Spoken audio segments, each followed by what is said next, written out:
Bună, dragii mei, sunt Luciana, bine ați venit! Ați revenit aici pe canalul meu de YouTube. Am întrebat în clipul trecut dacă ar fi cineva interesat de produse de la branduri mici românești și de colecția mea de la ele și mi s-a spus în comentarii că da, așa că azi suntem aici. Am uitat să iau cafeaua. Anyway, mi-am făcut aifițuică să nu mă uit pe nimeni și le-am pe categorii. Avem lumânări, ilustrații, cercei, haine și diverse și pe urmă am pus și o listuță cu branduri de la care aș vrea și eu să încerc chestii. Sper să nu mă întind la vorbă. Lumânări eu cumpăr de la Rogvaiva Roma. Este de aici, din București, prietena mea din Bookstagramosferă, să-i zic așa. Face niște lumânări handmade super drăguțe la ea acasă, în atelierul ei, și îmi place că sunt super creative, sunt pe tematice de-astea literare. A avut o serie cu Vica, în care mi-a plăcut foarte mult și nu mai știu, astea sunt preferatele mele. Și de-astea mi-au venit în cap.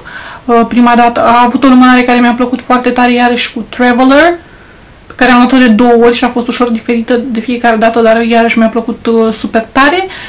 Și da, are lumânări super creative. Îmi pare rău că nu mai am niciuna la îndemână, de altfel mi s-a cam dus stocul de orice în momentul ăsta. Dar da, super mult îmi plac și o recomand. Și celălalt brand la care iau eu este Darshop. Este un brand de pe lângă Pitești, dacă nu mă înșel, care face lumânări handmade de soia. De la ei preferata mea este Carte Veche. Sunt absolut leșinată după Carte Veche. Îmi place și Lalibro, cred că se pronunță, și da, le-au și foarte mișto pe colecții la ei pe site. Ceea ce este foarte frumos la ambele branduri este că sunt lumânări de soia, sunt vegane, sunt făcute în atelier la fete cu foarte mare atenție și cu dragoste. Se pot returna recipientele, iar asta îmi place iarăși foarte tare, și fetele sunt super mega atente ca brandul lor să fie cât mai sustenabil, în sensul că, uite, Rogvaiv, de exemplu, mereu refolosește ambalajele în care a primit supplies. Că romgleza mea la ora asta mereu le refolosește până la ultima picătură, iar Darshop are foarte mare grijă să folosească, de exemplu, pufuleți dintre ăștia biodegradabili, hârtie, și este foarte mare grijă la sursa ingredientelor, că asta nu-mi venea în minte. Așa, apoi, pentru ilustrații, eu am pus Andrea's Illustrations. O să vă pun poze. Ar trebui să mă dau la o parte să încapă pozele. Andrea's Illustrations, de la care eu mai am un singur semn de carte, pentru că aveam mai multe, dar le-am uitat în cărți de pe la Bookstore și după evenimentul ăla am început să-mi rămez semnele de carte, așa că o să vedeți semnele de carte pozate din ramă. Și tot de la Andrea am tricoul ăsta, My Weekend is All Booked. Mi se pare super drăguț și o să mai iau tricou. Vreau să mai iau tricouri de la ea, sunt foarte mișto, se simt foarte bine. Printul nu se spală la mașina de spălat, nu se duce și se simte foarte bine, în sensul că nu se simte așa țipin lipit, știi ce zic? Se simte foarte bine. Dar da, apoi tot aici mi-am notat la ilustratori SRB. Ceea ce au în comun Andreea și SRB este că pot face ilustrații personalizate la comandă. Nu știu dacă poate și Ana Maria, care este a treia, dar mă rog. SRB are și cercei, o să vă pun poze cu cercei pe care i-am de la ea. Are niște cercei super simpatici și foarte amuzanți. Stați că am și aici. Astea sunt punguțele mele cu cerceluși, o să le vedeți mai încolo. Sunt super haioase, mie îmi plac ăia pe care îi port desperecheați. Ăștia, de exemplu, sunt niște cerceluși fluturași.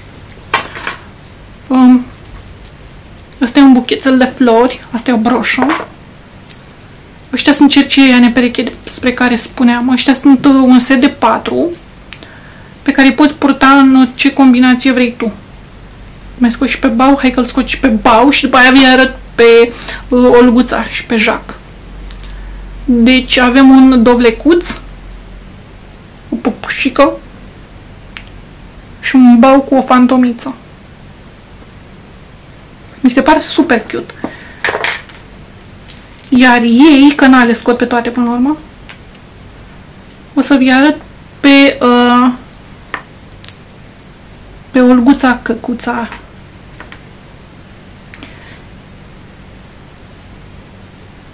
Ei sunt olguța căcuța și Jacques Lecoq. I-am zis Jacques pentru că e chior și mi-a inspirat pirat. Da. Și să vă arăt imediat și ilustrațiile. Are niște sticăre super mega haioase. Asta mi se pare punctul ei forte. Cu jocuri de cuvinte. Imediat o să vedeți la ce mă refer. Imediat. Dacă mă gândeam să șterg laptopul, era o idee bună, da. Dar nu. You look ridiculous.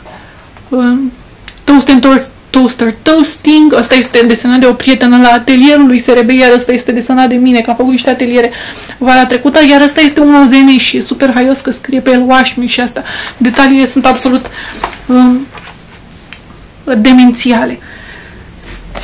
Și ce mai am aici? Mai am pe Ana Maria, îmi vine să-i zic Ada Ani Maria Gălețeanu, ale care produse este din Brașov, iar produsele ei se găsesc pe libris.ro, de unde le comand și eu, pe Cărturești, cred, nu știu dacă pe Elefant, se găsesc pe vreo 4-5 site-uri de-astea de librării online.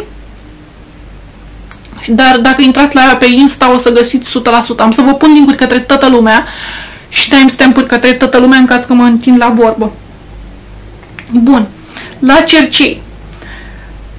Deci Ana Maria, că am sărit prea repede, Ana Maria are semne de carte, are niște tatuaje temporare foarte, foarte mișto și pentru care am văzut numai recenzii absolut demențiale online, are vederi, ilustrații, lucrează așa mai în acuarelă și are un stil absolut demențial, foarte vesel, foarte inocent, copilăros aproape, dar nu copilăros ștrengar, copilăros inocent, îmi place la nebunie. Bun, și apoi cercei.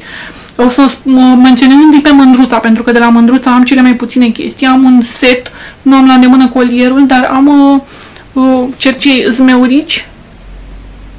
Mi se pare absolut adorabil și vreau foarte mult. Am colierul aferent, la Panda Antigul, că nu e colier, că nu a venit în cazul meu cu lănțișor cu tot. Vreau să-mi iau de la ea colierul de zmeurici. Ăla mi-l fac cadou de ziua mea, cred că mi-l iau în avans. Îmi place foarte, foarte, foarte mult. Are un colier numai din zmeurici, așa, de diferite dimensiuni. Mi-am dat seama că nu prea m-am zis prețuri, dar o să vă las link-uri și o să vedeți voi. Și ăla este visul meu, viața mea, pe ăla mi-l doresc foarte tare. Și apoi cercei pe care tot observă lumea la mine în clipuri sunt de la Planeta Curcubeu. Am descoperit-o întâmplător, nici nu mai știu cum am... Da, am dat peste ea pentru că am văzut cercei biblioteci. Și i-am văzut în urmă cu vreo 2 ani de la un shop update de-al ei de Crăciun, pentru că ea lucrează pe bază de shop update. Și am zis că, băi, că sunt scumpici, au fost 140 de lei. Că parcă da, că parcă nu, și mi-a rămas inima la ei. Și pe urmă i-am văzut în anul următor, în martie, și am zis că asta este, e un semn, Odet, o cheamă Odet, super, spunea că nu o să-i mai facă, deși poate mai face la un moment dat bibliotecuțe, că sunt super complexi. Jur, sunt cele mai frumoase obiecte pe care le-am purtat vreodată. Așa că mi-am luat. Și mi-am luat ca să sărbătoresc o lună de când mă lăsasem de fumat, odată cu tricoul pe care vi lăsasem mai devreme, că am zis că asta este, merit, cumpăr ceva pe care o să văd și care o să port de banii pe care i-aș fi dat într-o lună pe țigări, așa că au oarecum și o valoare sentimentală, știți ce zic? Dar da, îmi plac super mult, o să aveți poză cu ei, dar o să vă arăt și pe ceilalți pe care i-am mari, ca să nu mă întind super mult la vorbă și să trec naibii odată mai departe. Ăștia pe care i-ați văzut în clipul trecut, nu mai știu toți cum se numesc, dar da.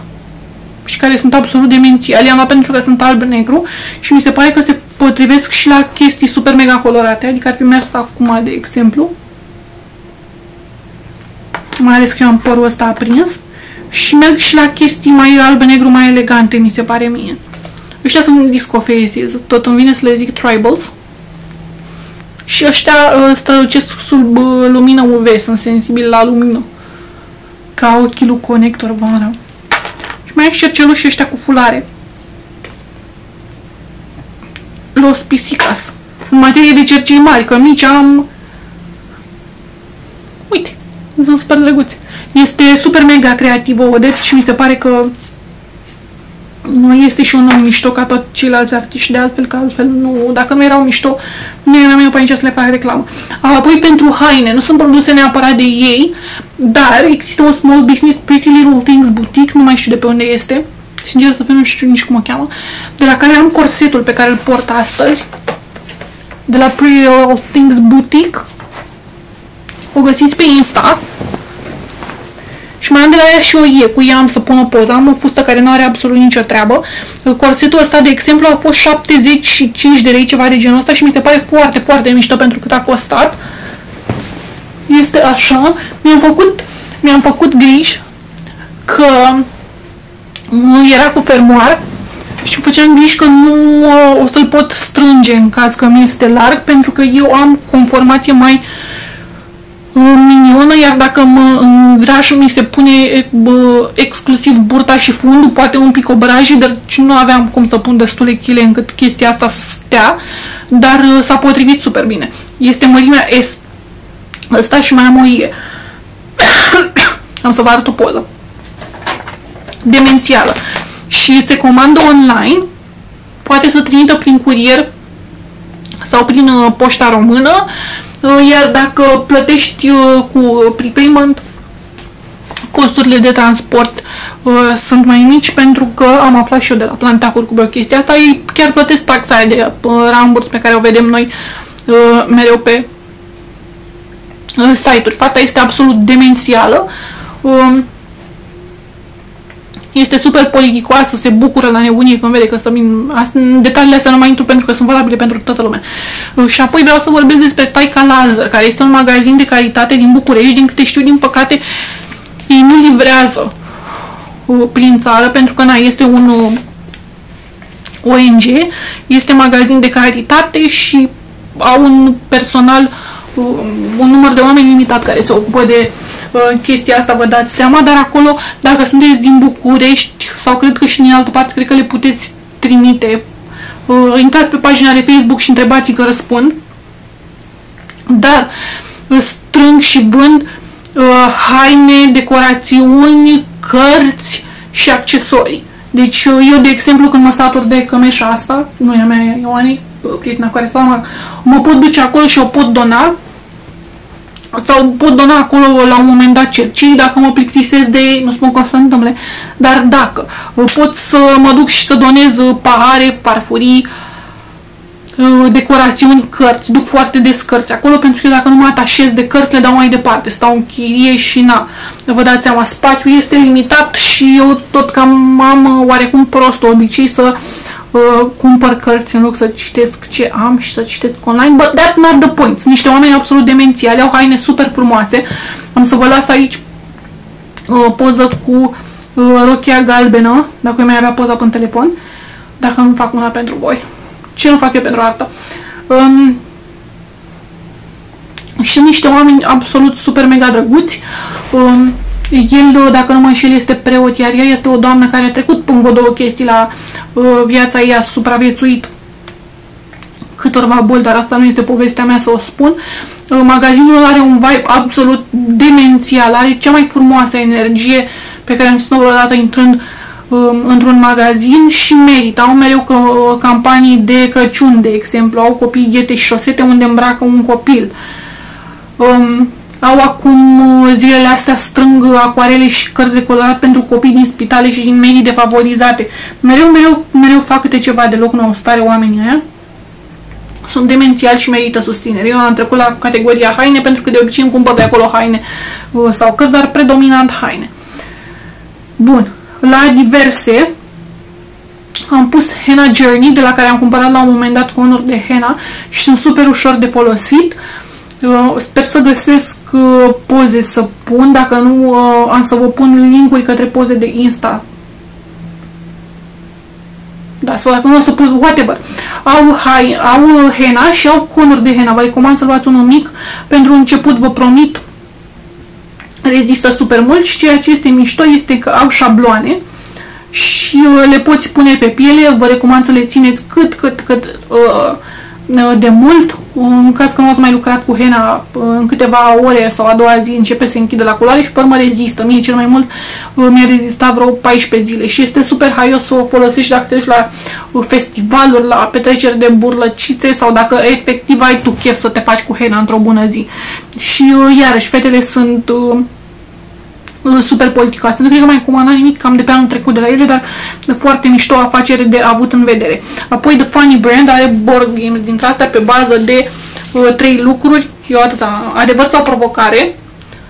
Am și ghicește 3 cuvinte. Nu mai știu exact cât costă, eu pe astea le-am luat la super reducere, nu știu, până în 50 de lei am dat pe ele de pe libris.ro, cred că le-am luat, știu că se găsesc și pe Cărturești 100%. Și da, jocuri de societate. Au vreo 10 și foarte multe sunt pentru copii, deci dacă aveți copii s-ar putea să fie funny. Apoi Maria, uite, doamne, nu am stiloul de sticlă, dar am să vă pun poze.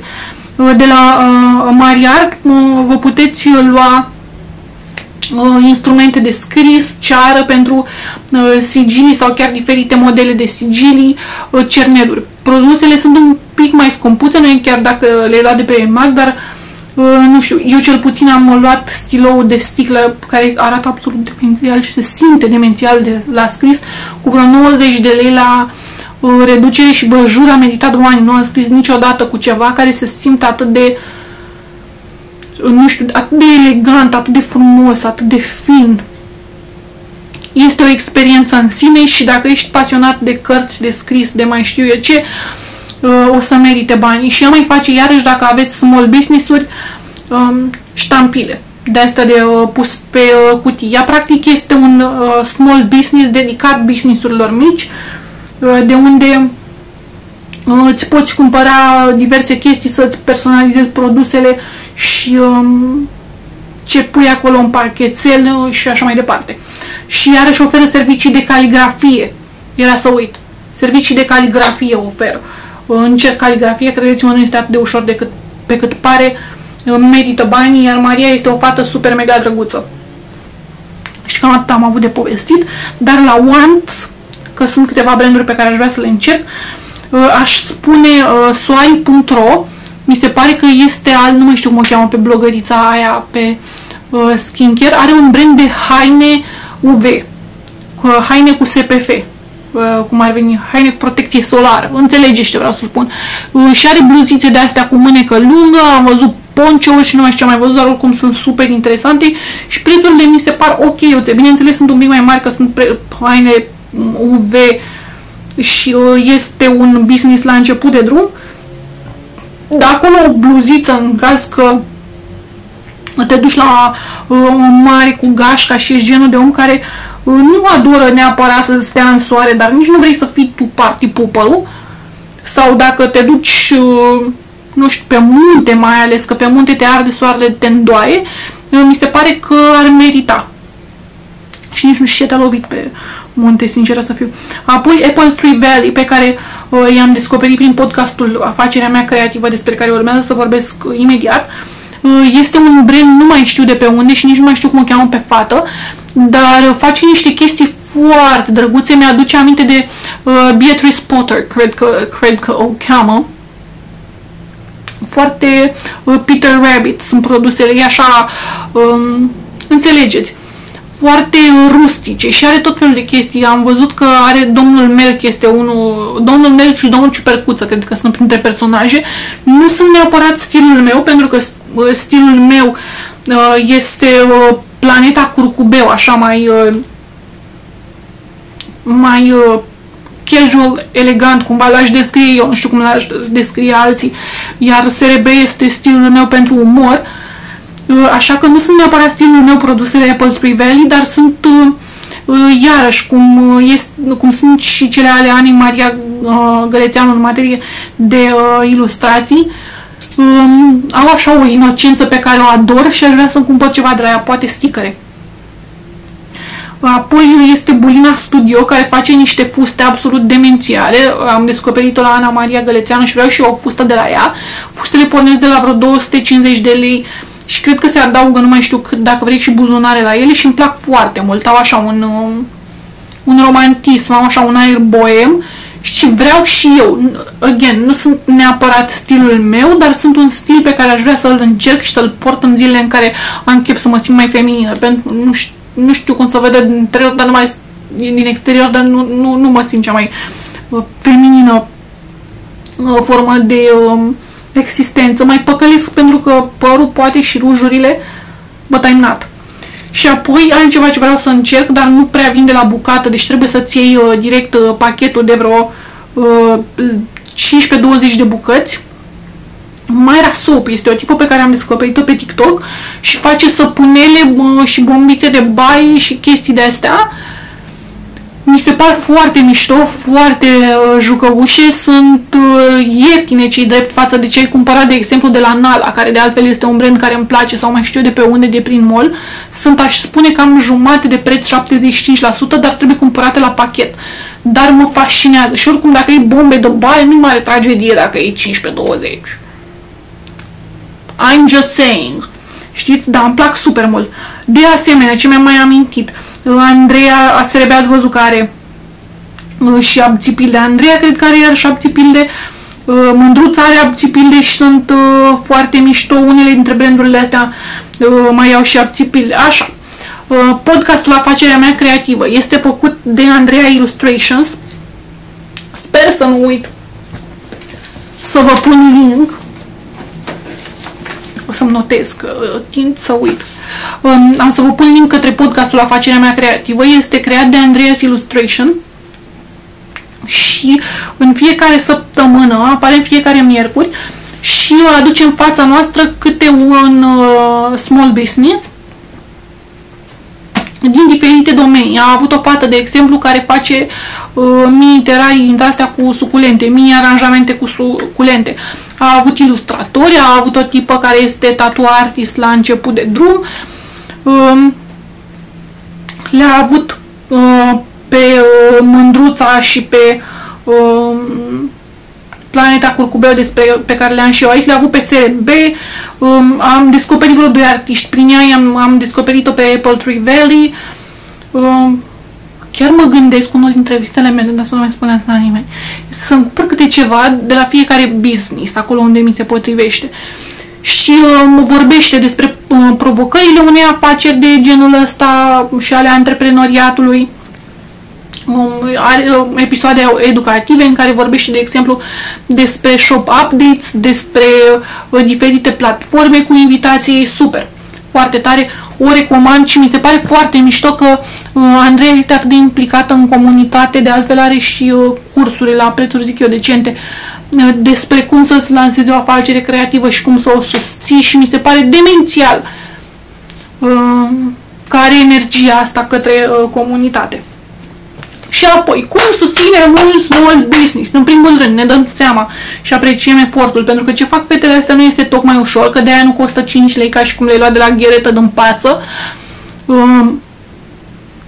Și le mai putem susține dând share la noi pe stories când ne place un produs, că uite, vai, de exemplu, uite ce produse noi a lansat cu tare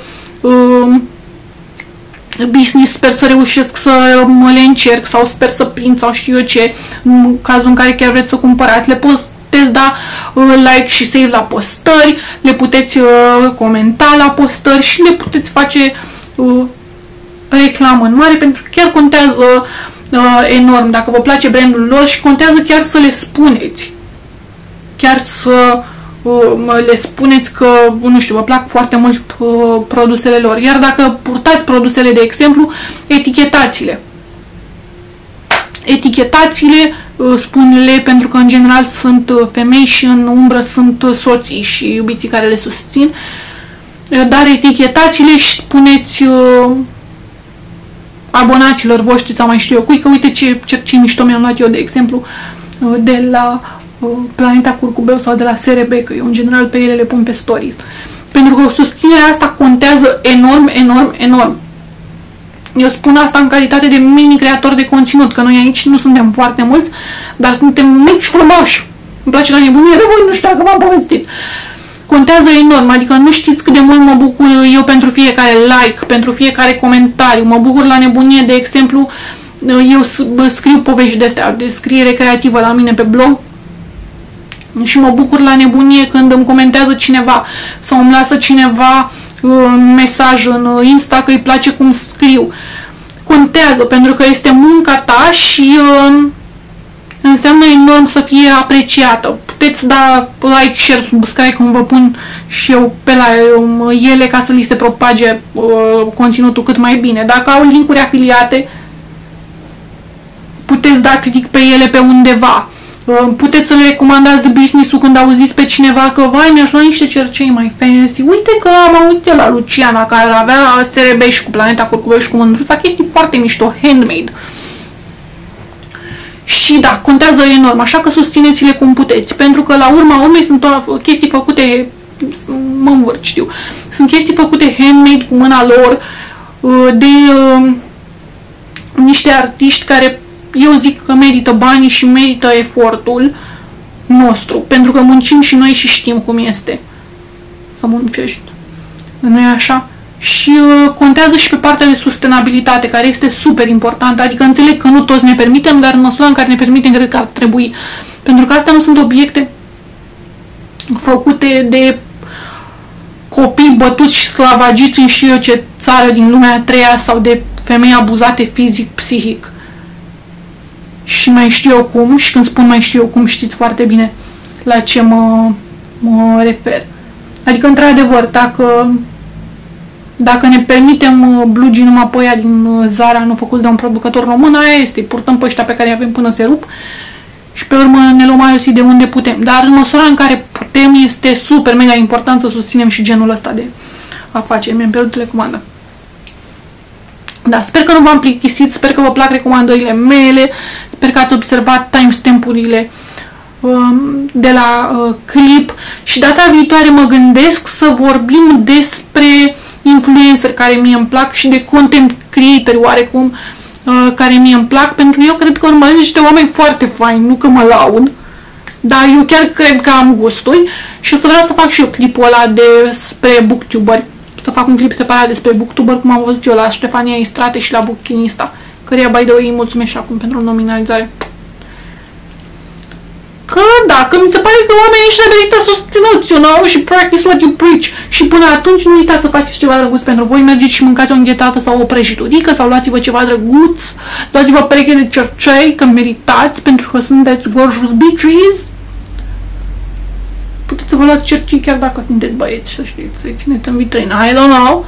Dar mergeți și faceți ceva drăguț pentru voi.